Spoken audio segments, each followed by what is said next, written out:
Hi and welcome to this week's Property Insider video. Today I have a chat with Dr. Andrew Wilson about the latest property market data, about what's happening in Melbourne with the lockdown, the latest Reserve Bank statements and what they're thinking is going to happen to the economy, and particularly with some good news about why we're not going to fall off the cliff in September like some people are concerned about. So if you'd like to keep up to date with regular property news, why not subscribe to this YouTube channel here, and you can click the little bell icon so you'll be kept up to date regularly as we bring out these videos each week.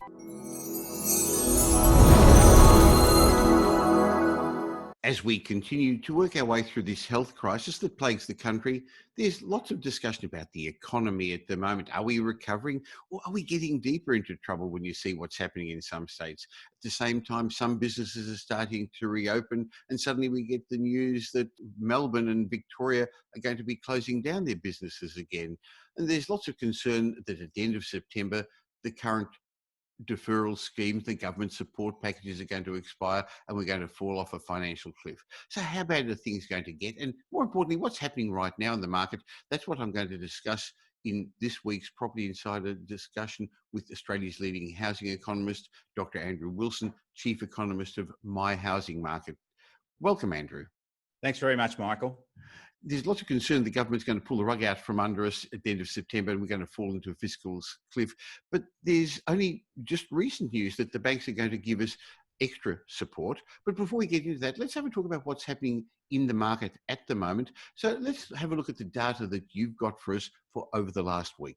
Well, as usual, Michael, we'll start off with auction markets. Last weekend, auction markets were affected by school holidays, which generally most states are in the midst of at the moment. Of course, listings fall. It's not just fewer listings. We also see the proportion of higher priced inner suburban properties. We see that proportion lower, so that pulls the median down. But clearance rates, notwithstanding lower numbers of properties that went under the hammer, euphemistically speaking, I suppose, that clearance rates were still around about where they have been for most of the last month or so. Sydney continues to lead the pack. It had quite a healthy clearance rate, over 70%. Melbourne, above the previous weekend, it tracked at around 63%. But again, we must emphasise that we have to take these results with a little bit of caution. We are still seeing very high numbers of withdrawals as part of the results. I think that's because a lot of these auctions are this new hybrid online auction marketing process, which means sellers can pull in and out of the market, I guess. And that's why we're getting those higher numbers of withdrawals. In fact, they're double the rate of withdrawals that we saw a year ago. But we can see the trends with Melbourne and Sydney.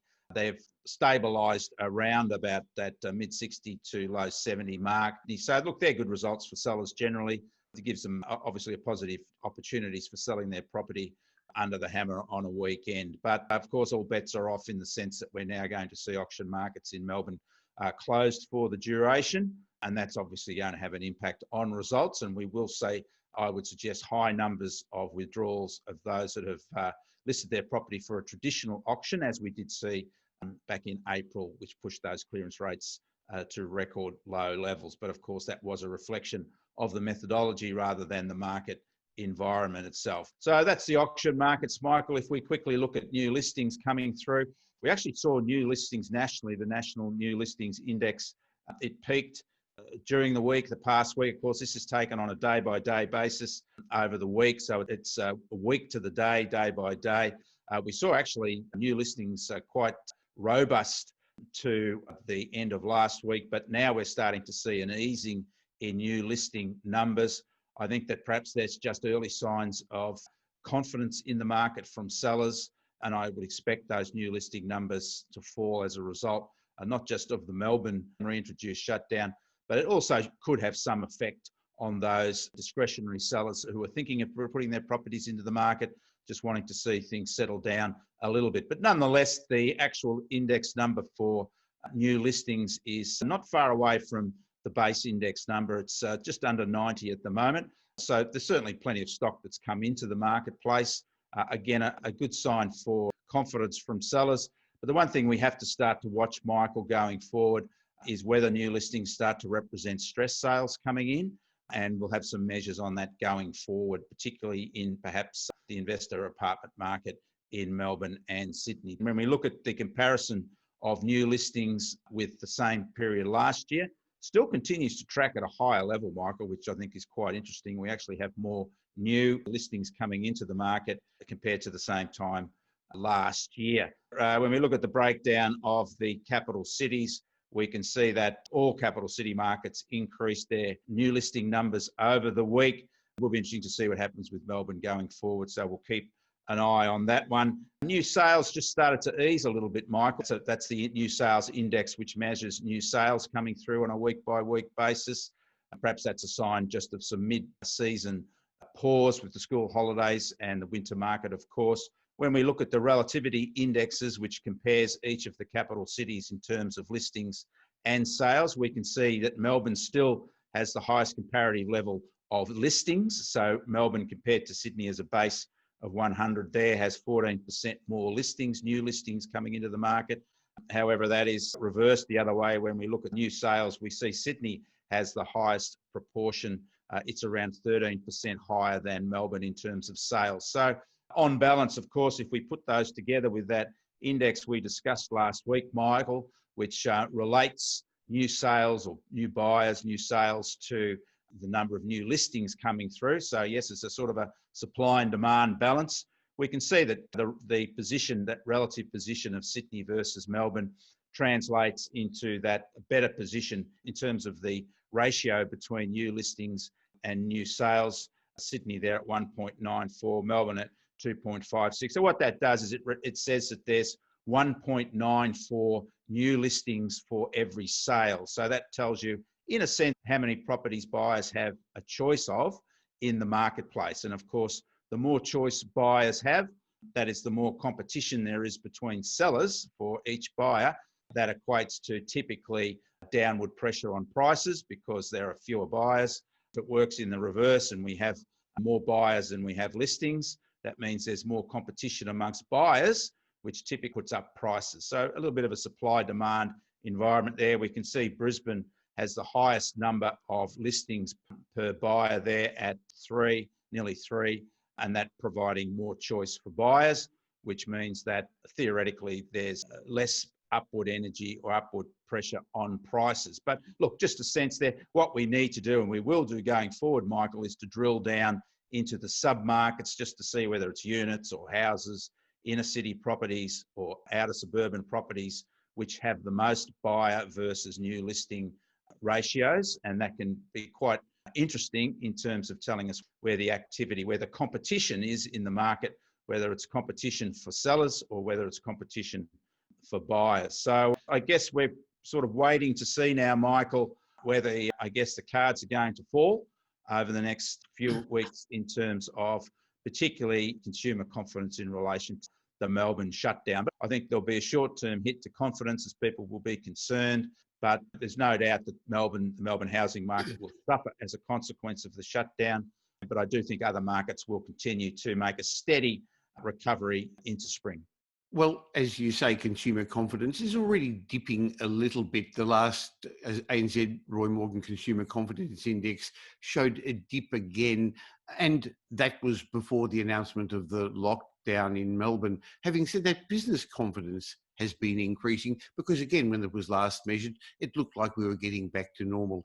But that's very fragmented. So some states are doing well, businesses are opening up again, but the Melbourne property market's clearly going to be affected by this. Now, Andrew, one of the things that people have been concerned about, and we've talked about a couple of times, is this fiscal cliff that people were worried the government was going to pull out the rug from under us, the various support mechanisms. Now, we both said we don't believe it's going to be the case, but recently the banks have come out and said that they're going to increase the deferred periods for, there's close to 800,000 loans on payment pauses, but the banks have gotten together with the federal government and the regulators, and they're now extending deferrals at least another 4 months to households and businesses who are unable to restructure their debt before starting to repay again. This is going to underpin our markets and prevent those mortgagee sales people were worried about, Andrew. Absolutely, Michael. It's a good news story, of course, and the cliff's a good story, and I guess it makes some sense, but I do think people, as we have discussed, would have adjusted to that time frame. They know that it's going to happen in September. Of course, in a sense, all bets are off in terms of Melbourne because they now have this uncertain outlook and it's going to impact businesses, of course. So the government will have to step in and support Victorians in terms of extending the JobKeeper allowance, I believe. But I think there will be a general easing of the need for JobKeeper support and associated packages in the other states, but certainly that will have to be transferred into Victoria, which is certainly all bets are off in terms of there being or not being a cliff. And banks have already stepped in to say that they're going to support beyond September mortgagees. And I think that what we were going to see, and my concerns were for the issue of the Victorian shutdown arose, was that we were already seeing very high levels of vacant apartments in Melbourne and Sydney. Inner city rents are falling quite sharply now in apartments in both Melbourne and Sydney. And of course, this is going to put pressure on landlords. And I was concerned that that may eventually trigger some stress selling in those particular markets as landlords found it difficult to cover their mortgage repayments. So good news that extension of the mortgage or the mortgage holidays now from the banks will take some pressure off those landlords who may be finding it difficult to find a tenant, to secure a tenant, or are having to take a much reduced rent as a consequence of steep competition from other landlords in those inner city apartment markets. Well, we've got to make it clear there's not one Melbourne or Sydney property market. So as you said, it's really the apartment market, in particular, the inner city apartment market, that's being hit by the lack of tourists, the lack of Airbnb, accommodation, lack of students coming as well. Now, Andrew, this week the Reserve Bank met and no one was surprised that it kept its interest rate settings unchanged. But it was interesting to read in between the lines of the Reserve Bank's statement and some of the language used by the Reserve Bank Governor Philip Lowe. We know they had three scenarios: a pessimistic, a worst case scenario, a midpoint scenario, and a best case scenario. And the RBA commentary tells us we're travelling somewhere between the mid-range scenario and the best case. It's obviously that's happened on the back of what we thought was Australia containing the virus, other than Victoria. And as we've said a few times, Victoria's now gone into a 6-week lockdown. Victoria accounts for 25% of the national economy, and the economic cost of this is uncertain. But Josh Frydenberg has put it down to $1 billion a week. There's going to be a 6-week lockdown, and then we're probably going to be more cautious reopening the state because that means then that it'll be a significant hit to the GDP. So some of those good news stories may just not be as good, but the rest of Australia is doing okay, Andrew. Yes, Michael, there were some predictions that the September quarter might have been a positive GDP outcome. Of course, we went negative over March and we'll go negative in June, but there was some perhaps optimism that September might be positive. I think that's now been put back to at least the December quarter. I think that perhaps one of the consequences of the Victorian shutdown, Melbourne shutdown, is that other states are going to be quite wary now about the situation going forward. So I think perhaps it's a warning to other states not to be too complacent about getting control of this scenario. But we also should be aware that what's happened in Melbourne, in Victoria, in terms of a policy response may also be the sort of response we'll see in other states if we do see a rise in the number of virus cases. Looking at the states, no doubt Victoria will see higher unemployment and less growth. But New South Wales and Sydney have certainly been doing quite reasonably well. The latest unemployment data showed that the Sydney unemployment rate actually fell over May, which was quite interesting, down from 6.3 to 6.2%. And it was the only one of the capitals that had an unemployment rate under 7%. So New South Wales, being the biggest economy in the Commonwealth, is certainly leading the way back at the moment. And we can just hope that that continues going forward, because we're certainly going to need, given what's going to happen, we know will happen in terms of significantly lower economic growth coming out of Victoria. And of course, that feeds its way into other states through tourism and interstate trade and all those bits and pieces, Michael, that are part of the economy. So other states won't be untouched by what's happening in Victoria.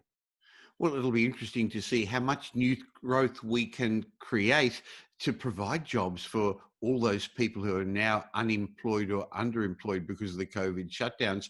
But the government's going to be delivering a mini budget, and I bet you there's going to be some interesting stimulus packages announced later this month. They can't sit back now, and I still see the odd headline or the odd comment regarding debt. We've got to forget about debt. And also there's been bits and pieces about changing taxes, particularly property taxes, which to me is cloud cuckoo land stuff. Shouldn't be talking about that sort of rubbish at the moment, particularly given we've got another significant economic hit certainly to come, and we need to be very proactive in terms of fiscal stimulus now, above and beyond what perhaps we even thought would be necessary a week or two ago. So hopefully we'll see those sort of initiatives in the mini budget, Michael. But on a positive note, there's no doubt that the housing market initiatives in terms of the new home and land package deals have been a real positive for housing markets. A lot of buyers have taken up that particular initiative. Unfortunately, though, Michael, Melbourne is the epicentre of new home and land building in the country, and that's going to be affected, of course, by the shutdown, which will sideline a lot of, to some degree, that initiative the government had for new home and land package development. At least we have some precedent, because during the shutdown a while ago, the Melbourne property market still did turn over. No, we didn't have our auctions and it was harder to inspect, but property prices didn't crash, they didn't plummet. And I think the industry is now in a better position to adapt to this sudden lockdown. So sure, auction clearance rates will be really interesting when you report them this Saturday, because what does it really mean? You withdraw your property because you can't have an auction. But the statistics will show a terrible result. But many of those properties will still be sold by private treaty. We're still finding buyer interest. And those people who've still got a good job, who are still secure, maybe it is an opportunity to upgrade your home or to buy the next investment property. You're absolutely right, what you said then. And last week, July 1st, signalled another 10,000 first home buyers into the market with the first home, potentially with the first home buyer deposit scheme. When we do look at some of those sub-markets that are under stress in terms of the apartment market and high vacancies, it's interesting that it's really the Melbourne CBD market that's exposed to the high levels of vacancies and the issues with landlords potentially being unable to meet their obligations. But once we move out of the CBD, there's very strong demand for apartments in Melbourne. And of course, that would particularly rise with first home buyers that are always happy to purchase inner suburban apartments in Melbourne.